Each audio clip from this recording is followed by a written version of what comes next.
Hi everyone, it's me. I am coming to you from an interesting day in Wisconsin. It was snowing and it has covered the grass and made it look like just a really nice wintry scene. It's okay to drive because the roads are kind of wet, but I drove through the park and I saw some deer. I'm so excited about these deer. One was very close to the side of my car, and I think had I had a little carrot, he actually would have come up and said hello.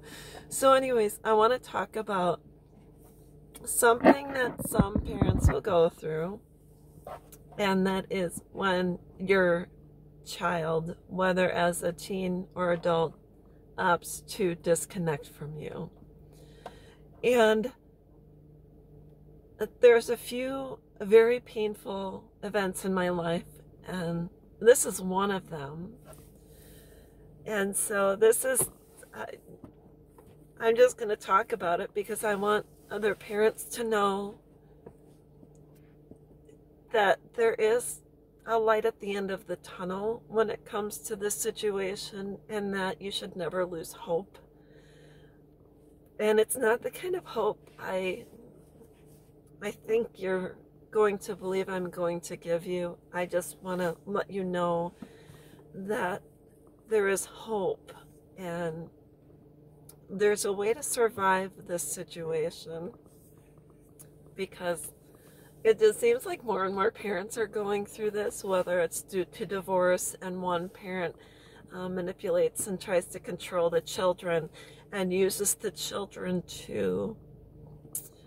as a pawn and to hurt their ex, which is in my situation. I've talked about my divorce and how nasty it was, and I just know that my children drifted towards their father, and this was the person who had abused me. So there's no rhyme or reason to it, and there's no explanation as to why this happens, but I'm just going to let you know in my story.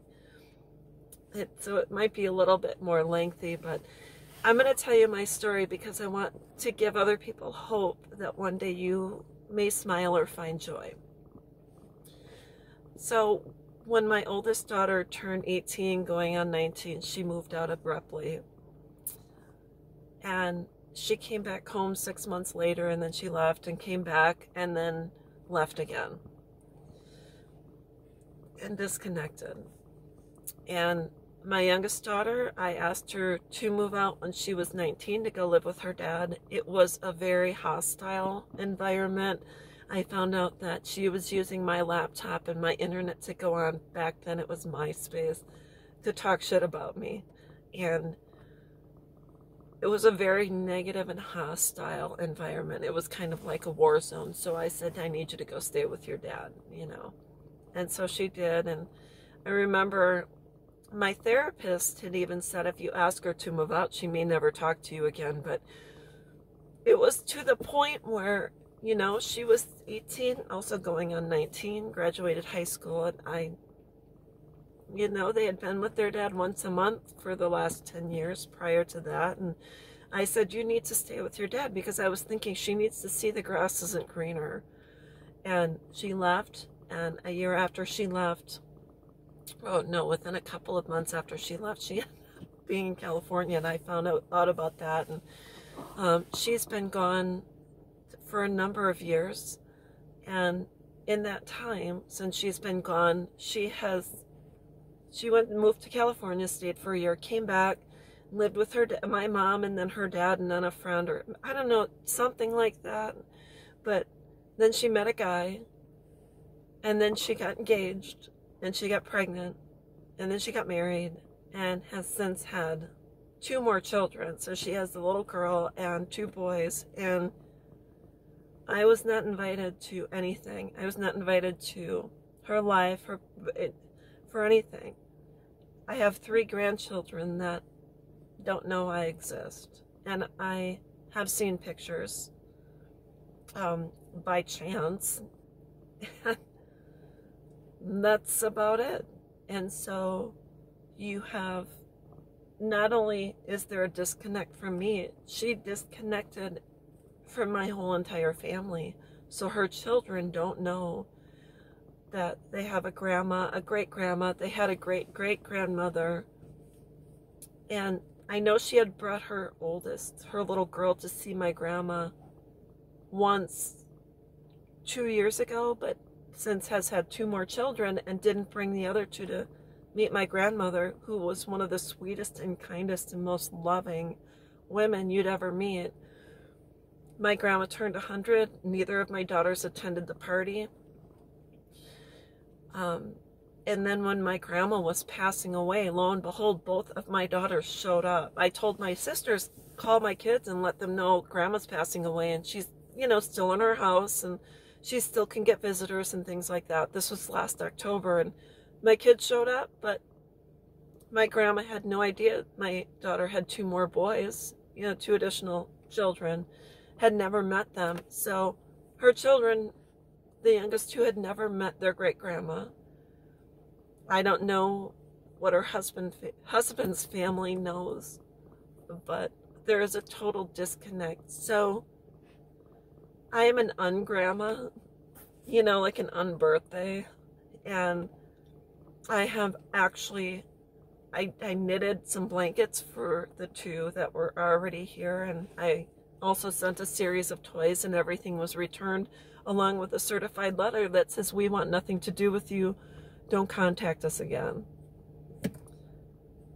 So I kept the letter and I put it in the drawer, and I was fortunate enough to have a friend that had just had, a new granddaughter, and then also now as a grandson. So I sent her the blankets because I knew she would love and appreciate them.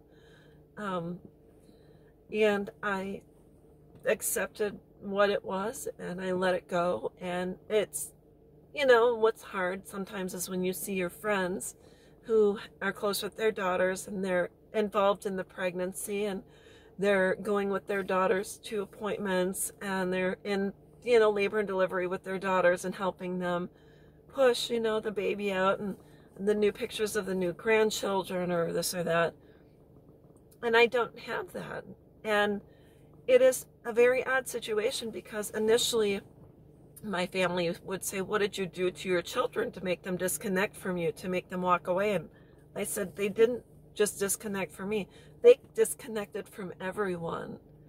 And no one has ever hurt them. I mean, I have a very loving family and very kind, loving, respectful, intelligent, well-spoken, always embrace my kids.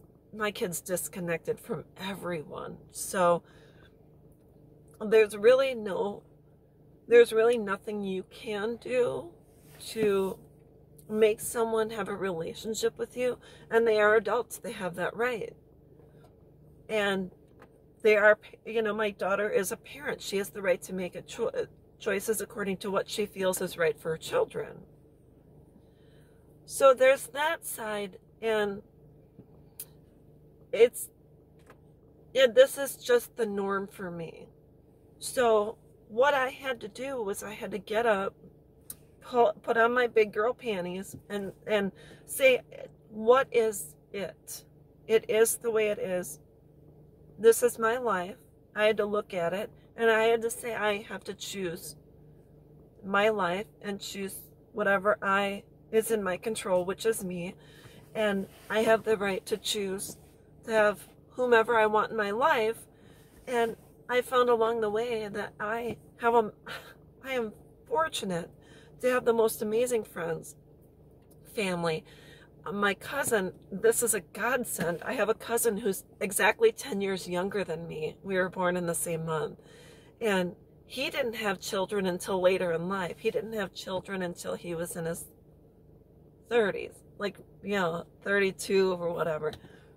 And he has since had 3 boys who are about a little bit older than my grandchildren, but they're now 3, 5, and 7, and Sammy's going on 8. But my cousin, out of the blue one day, I don't know if I saw him, he's like, well, why don't you come over and hang out? And I'm like, okay. And since then, I have since kind of become an additional grandma to these 3 boys who are some of the kindest and most loving little boys in the world. Oh, I miss them so much because I haven't seen them in so long. Oh, because of this virus, I haven't seen them. But my cousin and his wife just kind of have taken me in, and I have become an additional person to love their children and play. And we have we go, they have a pool, an in-ground pool, so I'll take like the pool skimmer, and they have frogs. When the pool water goes down, they have all these frogs in the pool, so I'll skim for the frogs and catch them, and then I'll bring them up a little, and then the boys will grab the frogs and we put them in a little tank. So I always teach them something like arts and crafts and whatever. We always have fun. Actually, we did pumpkins. Ben said, okay, let's cut the pumpkin. And I said, okay. So he refused to get the seeds out. So I got all the seeds out of this pumpkin. The seeds are delicious, though. It's still fun, you know. But I have since found I have amazing relationships with people that want me to be around. People that are just, I have an amazing life. So I took control of the situation. I can't say that there's never a point in time when you're, you know, when you're not sad, because when Mother's Day comes around or Grandmother's Day comes around, or you hear your daughter has now had another baby, you know, for me, it's just accepting it is the way it is. And I love my daughters. I've always loved them. And, you know, the one thing that we can be sure of, for all parents out there that have grandchildren who are too young to remember or are growing up without you, is someday your grandchildren are going to find you. If you are on social media and your information is out there, they will find you, because one day when your child who is disconnected from you and her husband go to his family's party, there's going to be a drunk uncle or a drunk aunt who spills the beans in front of these children, and they're going to tell these kids, my daughter's children, that, hey, by the way, you have a whole other family, and your mom's mom is out there waiting to talk to you and look for, you know, she's been waiting to, you know, meet you. So someone will spill the beans, and children will go to school one day, and they're supposed to make their family tree, and then they're going to ask their mom and dad, who are your parents? Do I have another grandma? Do I have family? When these children will reach out to you, it's like a child who was put up for adoption eventually knocks on the door of the biological parent, or does a 23andMe and says, I have now found my mom. I'm going to knock on her door. So all you have to do is be prepared one day for a reconciliation, either through your child or through your grandchildren. They'll find you someday. I'm telling you right now. So anyways, that's what I'm looking forward to. And you never know. It could be tomorrow. It could be next week, next year. It'll happen.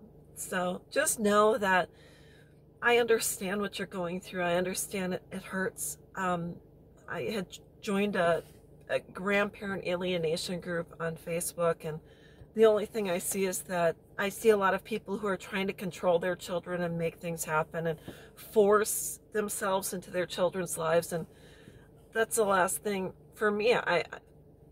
You know, you also have to look at grandparents' rights. In Wisconsin, the only time a grandparent has rights is if they have had an established relationship with their grandchild.